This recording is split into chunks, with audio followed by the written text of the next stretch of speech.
So moving on, our next speaker, Brian McCuan, he'll be giving his talk which is called Risk Assessment, Fraud Awareness. So Brian, after getting his CA designation, worked as a controller in the private sector for 2 years. He joined the former regional municipality of Ottawa Carleton, John, in 1991, and he's held various management positions for up until now. He has about 17 years experience of municipal experience. I can't do the math right now in my head, but anyway, please welcome Brian McCuan.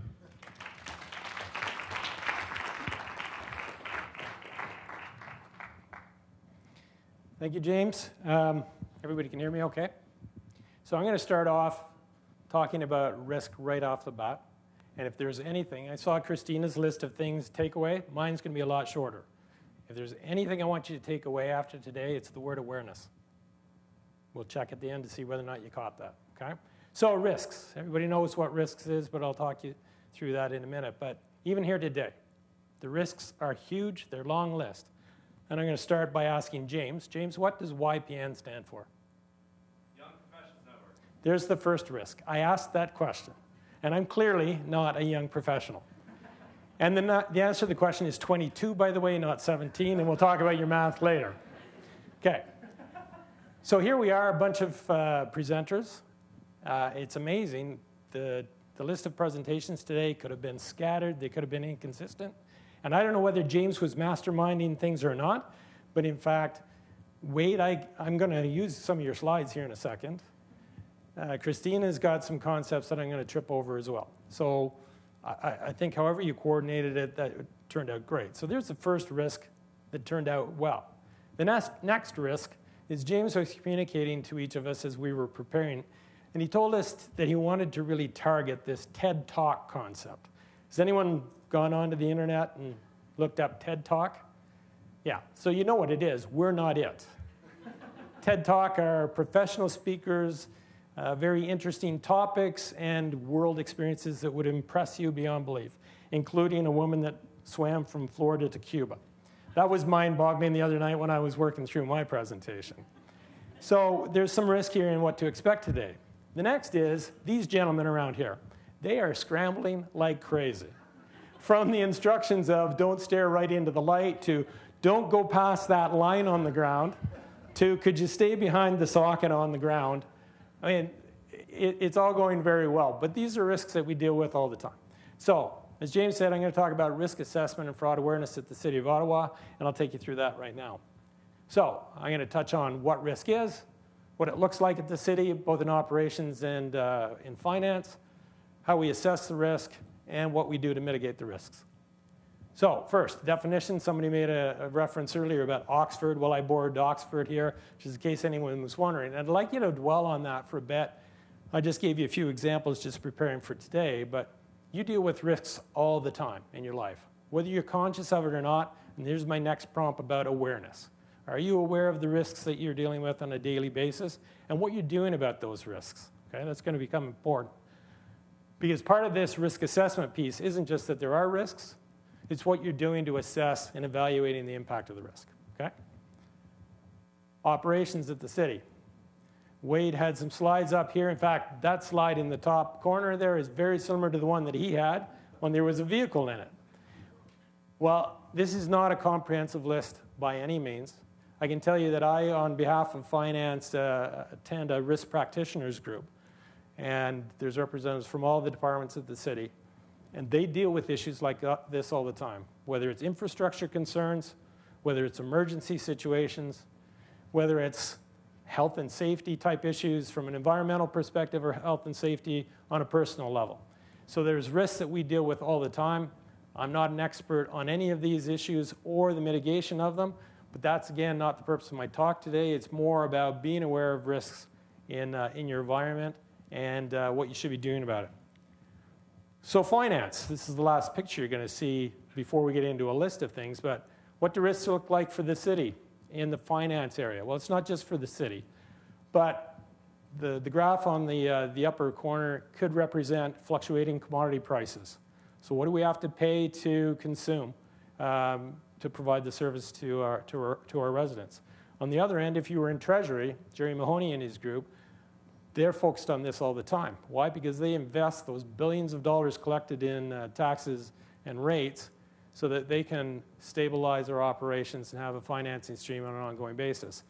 Anyone who's invested in any fashion, whether it's in the stock market or personally through your pension or any other means, know that the highs and lows can come like crazy and it can put yourself in financial jeopardy. On the upper corner, books. Yeah, what did books mean? Well, it's just a symbol, and I'll get into it in more detail, but the symbol is we not just do a lot of processing in finance, we need to know we're doing it correct. Correct in terms of legislative regulations that we have to follow from CRA or from a number of different groups, including city council pronouncements. And at the bottom, private and confidential. We deal with information all the time. Whether we're processing things, we're collecting information, we're reporting on it. And there's a criteria that's guided for us in FIPA, Municipal Freedom of Information and Privacy Protection, which is partly about what we're allowed to put out, but also governs how we're supposed to handle the information that we do have available to us. So, here, I'm not going to talk in detail about this list, but these are some examples of the risks that we've identified as a finance operations that we deal with on an ongoing basis. I actually, as part of that risk practitioners exercise, just completed our departmental submission, and these are the types of things that were in there. I'm not going to read the list to you, but those top two topics I can tell you are big-time concerns of the Revenue Department. The next two are Jerry's world in Treasury with respect to what I just spoke about in terms of the availability of financing and the management of the return on those investments. Back to revenue, we collect credit card information. It's become the topic of the day over the last few years, the privacy of having that information, protecting those that provide that credit card information. And the city could be at great peril if we were to jeopardize that confidentiality of that information. I already spoke to the legislation. It covers a lot of things, whether it's payroll, revenue, commodity tax remissions to CRA. Here's some topics that are right there on a daily basis that you may or may not be thinking about all the time. So the previous page, we talked about some mandated things. This is our daily business. So for instance, I don't know, who all here is from finance? Okay. So we do processing all the time. Most of us have at some point a need for dealing with SAP. What would happen if the system crashed? What would you do? Oh my God, was the answer. Well, I can tell you that that's one of the risks that's been identified by our department and other departments as to what would we do if the system were to crash. One of the things that we do is we consider, and I'm going to get into this in the next slide, we consider what the likelihood is and what the impact is. Okay? The next one down is in the same venue, that how many people here at work at Constellation? So most of you were probably here 2 Decembers ago when there was smell of smoke in the building. Most of you were here a few months ago when there was smell of other things in the building. In both cases, we were evacuated. What if it was something more serious than the 2-3 hours, half day that we had to be vacant from the building? What would we do then? Okay, and these are some considerations out there as well. The middle bullet there, loss of specialized knowledge and key resources. Well, you, in fact, are the answer to the question of the risk. You're the young up-and-comers that are going to replace it, but people like myself at some point will be out of here, and there's an expectation that we have some knowledge and we pass on. I can tell you that I'm a victim of that myself, in that about 6 months ago, my boss of the day, Glenn Ford, announced he was retiring ahead of schedule. Somewhere along the means, over the last few months, Mona and Marion decided that I would now be part of Mona's group, and I would inherit the accounting group. Risk. I can tell you that I have not been responsible for corporate accounting for 25 years. And we are in a time right now where the accounting legislations for the municipal sector are changing dramatically and changing quickly. Risk. Here's the other risk. 25 years I haven't done that. I know there's at least one person in the room who was not born the last time I did corporate reporting. Okay, we already talked on private information. I think you've probably got the sense of the financial information accuracy, and this is the first reference to fraud, and I'll speak a little bit to that later on. So, what do we do once we've identified the risks? Well, the first thing we do is, as an organization, we have an annual assessment exercise that we go through. And part of that is considering what the likelihood of the risk is, and there's a scale. And the scale has some qualitative factors to it. So you simply, as an input, go from a scale of 1 through to 5 as to what the likelihood of that risk happening is. The other side of that equation is the impact of the event. So what's the impact on the organization? What's the impact on the public? What's the impact on our finances in terms of impact on tax rates and that sort of thing? And it's literally an assessment by operations. That's the tie-in back to the operational risk reviews. Impact on the operations with respect to the likelihood, the impact, and what it drives out in terms of our risk calculation. What do we do to try and mitigate risks? Because this is what it's all about. First of it, are we aware of the risk? Can we measure or assess what the likelihood and the impact is? And once we determine that it's not low, what should we be doing to mitigate it? We may have identified a risk and simply accept it.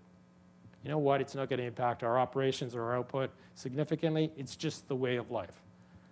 What I just described could be at the opposite end of the scale as well. And again, I've already referenced twice, so I'll go for the hat trick. Jerry Mahoney.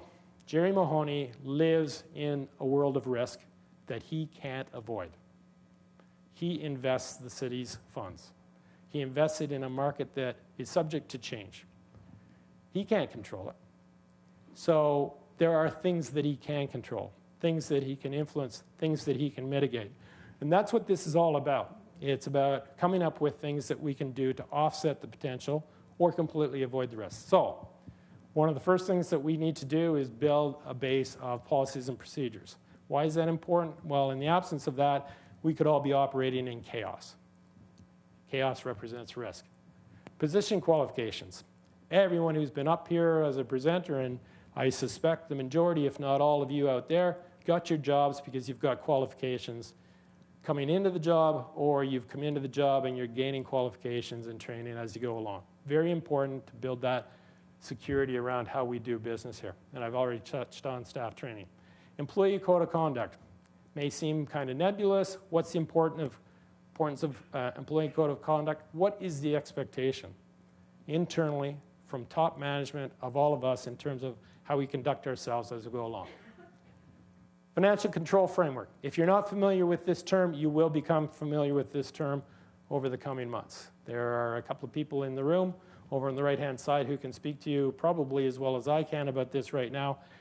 I'll tell you that that's a fancy expression to simply bring awareness again about what do we have in place as far as a system of internal controls, including policies and procedures, business processes, documentation, good practices, that sort of thing. What the financial control framework allows us to do is stand above everything, pull it all together, document it, bring awareness to this is what we have, what's good, what are the gaps, okay? Fraud awareness. You don't go far along the risk stream until you start asking the question about fraud. And there's lots of people out there who are very interested in fraud right now. Why are we interested in fraud? Same reason that I've been talking about with risk. You want to make sure that you've got some comfort with respect to your internal control framework. But we also have another risk in our organization, and that's the public exposure. And you all know this. It's in the media every single day. The public can reach out to their counselor and say, hey, what's going on with? So as much as we're concerned with those issues from a risk perspective, we need to be very conscious of, is there fraud or is there the possibility of fraud? So up in this slide, you'll see reference to what fraud is. Later on, I'm going to put a slide up here. And I'll touch on this one right now. So I suspect most of you know about the cloud that's been hanging over the city of Montreal for a long time. So that's where this quote, I suspect, arose from, is the can you trust me factor. Public trust is very important to the city. So here's the impact of fraud awareness that I mentioned I was going to speak to. And right in the middle, you're going to see references to corruption. You're going to see references to increased taxes. And you're going to see reference to loss of public confidence by taxpayers in their government. We can't be there. I can tell you that we had an event happen about 10 years ago where there was some uncertainty about our credit card program. And we had a visitor from the city manager right after that hit the front page. And the message was, never again. We can't afford to have those kinds of crises. So what do we do about fraud? Well, we've got the Office of the Auditor General, who's always interested in how we're doing, keeps us on our toes with respect to do we have good control systems. We have the Fraud and Waste Hotline, which is open to anybody, inside or outside the city, to identify that they think they've seen something or they think they have heard of something that is cause for concern, can be dealt with on an anonymous basis. Most of the calls to date, as I understand, have been waste-oriented. I think I've seen waste as opposed to fraud. External audit. Bit of a misnomer here because external auditors will very quickly tell you they're not commissioned to determine whether or not there's fraud. But it's another set of objective eyes on what we do. And last but not least, here's what we can do. Here's what we do internally. I've already referenced the financial control framework, so effective internal control designs. The effectiveness of and how we manage our operations. Compliance monitoring. So we need to know that the processes are working, functioning well, and periodically we're going in independently and assessing the effectiveness of it. I have as a takeaway for this year to come up with a fraud awareness document.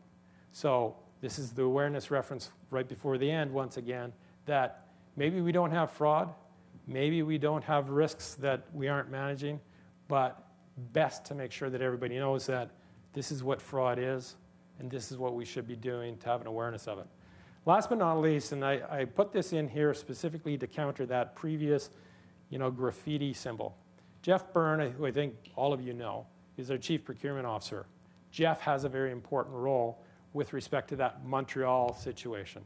He has been tasked with overseeing all of the contracts awarded to make sure that not only is the city not into corrupt means, but we're doing it on a consistent fashion. He does call on other resources to assist in that, but there's a fairness aspect to it, whether it's from the supply group or from a fairness commissioner who makes sure that our practices are consistent, they can stand up to questions, and council can have some level of satisfaction that they don't have to worry about the existence of fraud and minimize risk within our contract awards as well. So that's all I wanted to talk to you about today. Myself and others are available to discuss afterwards. Thank you. Thank you, Brian.